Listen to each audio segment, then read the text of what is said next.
Darana hiriyaa malee dhaqqanii gaggeessaa malee galuu inni jedhamu akka yaasuu birraa kana. Viidiyoo ittaan yookiin yeroo ittaan immoo kan eenyuti jettanii yaaddu? Dhugaa rabbii ani bakka maaliif eengaddaa yaasuutiin ilkaan irraa cabsite akkasuma hoobiitiin irree waan isheen gooteettu beektu kanaan dura isaa boo eengadda immoo dhiyooma kana immoo buneetiin kaballaatti jaanjessaa turte. Amma dabareen kan eenyuti jettanii yaaddu? Inshaallah kan Sa'idooti. Sa'idoon ammallee of hin beeku, Sa'idoon ammallee of hin barre. An Sa'idoo kun immoo qodaa masaarraa murtee akkutti taa'een sodaachaa jira wallahi. Intala kana baay'ee tokko sodaachaa jira jedha. An Sa'idoo waan addaati ta'uun isaan oolu. Sa'idoonis immoo amala ishee kan hundumaa ilaalee irraa fagaachaa hin jiru. Ittiyyuu isa maraachaa jira jaalalli ishee. Ittumayyuu bakka mana bituu wantoota adda addaa gochaa irra jira. Sa'idoo salphina kee immoo yeroo dhufu nu agarsiisu jenna waan biraa waan jennu hin qabnu. Sa'idoo intanaani yaasuutti baay'ee naara tureenii jalqaba. Ammas isaanii waan tokko kan hin gaddeeruuf hin qabu jechuun bakka ufuma isaanii godhani. Intala kana intala maraatu ta'uu beekanii hoy fuuta malee jedhanii intala keenya malee jedhanii intalummaaf miti namni namummaaf malee intala Oromoo ta'uu ishee qofaaf miti. Intala Oromoo taate adaba yoo hin qabaanne anaan maal naa gooti? Adaba godhachuu qabdi, adaba horachuu qabdi.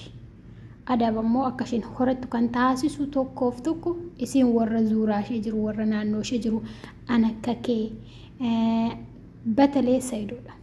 Sa'idoon akkana godheerree taa'etti qoosaa yaasuutti jechaadha. Yaasuun kuni ayyuu fi dhugaa dubbachuuf jecha inuma fuune malee inuma faanarra hin jiraanneef malee waan isheen barbaadde godhe yeroo rakkatteetti isatu bira dhaabataa yeroo waa tokko jettutti isuma argina erga gaafa jammaraniiti bakka ishee yaasuu kanatu ishee gargaara. Garuu isheen deebistee waan isheen goote ilaala. Sanuu hin tsatsatamne jaarsaaf jaartiin ayyuu fi Sa'idoon isa akkana godhanirree dhiifamaaf kolfaa viidiyoo waraaban. Viidiyoo zanaa jedhanii kolfaa viidiyoo waraaban. Kun ta'uun qabu. Kun kabaja namaa dhabuudha. Sa'idoon batalee maaliif akkas keerlasii ta'u yookiin immoo maaliif akka waan hundumaa callisuu naaf hin galle. Inna ayyoon kuni bormoo kan keeti Sa'idoo nama kolfitee darbitee yaasuutti kan amma ishee faana teessee ilkaanii uffittee oltee maal goote jettanii kolfitanii teessanii yaasuutti bormoo kan kee taasisaa yaa Sa'idoo. Rabbiin achiin nu haa ga'u inshaallah. Kan kee immoo waan addaa ta'uu danda'a. Kan kee immoo qodaa makeessirraa murtee akka namicha Hoosaanaa moo eessa sana antalaxalattee deemta akkanatti.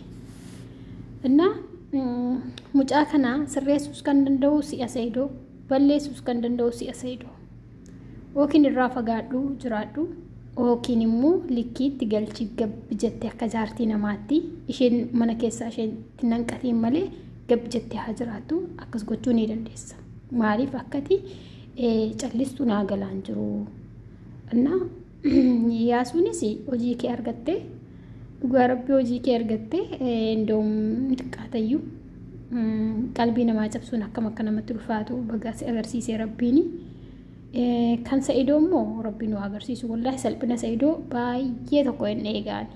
Baay'ee tokko sababiin isaas amma sa'aatii kanatti intala eengadda fuudhee mana bituu jechuun maal jechuudha? Akkas ta'ii bakka miidiyaa irratti maraatti moo tikikkileenyaadha moo walii sana wallaalchisaa jira garuu wayis immoo mucichi maraate moo jaalala isheen anan ajaa'ibaa jira. Bakka akkas yeroo mana bituu deemanis akka tokko dubbatti sina siraata hin qabdu dirqama kee akkas goota itti akka nama isa faana hore dirqama kee mana bitta itti maali Sa'idoo cubbuun suumiyaa nama callisu bar nama callisu rabbitu bira jira.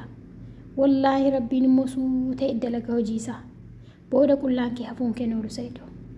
Dafqa suumiyaa waggaa meeqas bifa ishee si faana gubdeetti amma jaarti jedhamtee arrabsamtu kanatti dafqa isheetti kanatti bashannansiisaa jirtu nama biraa. Isheen ijoollee kee faantan karaattataa jirti jechuutti. Sa'idoo akka dhiigummaatti akka obboleessummaatti si gorsee yoo si bira ga'e sagaleen kunii silaasi eenyutu sheerii namaa godha miti laayikii eenyu namaa godhe si bira gaahan miti atiin kun jaalattees jibbitees Suumiyaatti bakka dhiifama gaafachuun dirqama keetti dhugaadhaaf qasheetti bashannanaa jirtaati. Atiyyuu hojjedhu jaarsaaf jaartii erga taatanii wal faana jiraattanii wal faana hortanii qabeenyi sun kan kee qofa miti. Kan kees kan Suumiyaas akkasidha. Malee kan koo qofaadha akka barbaade gochuu danda'an jedhamu hin ta'u. Tokkoffaas biratti intanaani Sa'idooni musliima namni gara musliimaatti akka hin dhufne gochaarra jirta. Amma gochi amma siniif ayyuu gochaa jirtanii kuni namni musliima kana akka inni jibbu taasisaarra jirtu.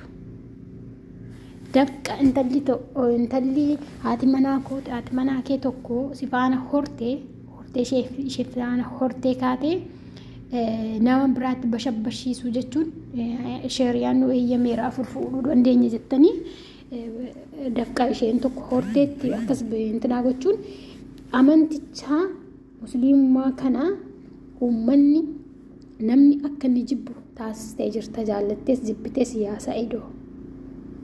Kuni rabbi sirraa gaafata. Ati birrii ilaaltee ati viiyuu ilaaltee waan baay'ee callisaarra jirta. Hayyuun irree akka barbaadde yeroo dubbattu abboomuun sirra jira ture rukunnaa miti rukunnaan enti gadda rukuttee rukuttaa akka kanaayyuu miti rukuttaa akka kanaa miti habibi yoo barbaadde ani birrii kootiin intinaa sii bitee si erga halangaa hayyuun isaatiin malee gabiin jettu. Lammatammoo horii wal faana horree isa siin wal faana hortanis sanaan mana bituu fi qabda malee aan Suumiyaatiin mana bituu fi hin qabdu. Kanaafuu booda kee ani siif hin sodaachaa jira Sa'idoo. Intala sana garuu bakka guddaa geessi ga'ee yaada Suumiyaa. Naa laayik sheer sabsiraayibii godhaa yaada qabdan koomentii jalatti barreessaa.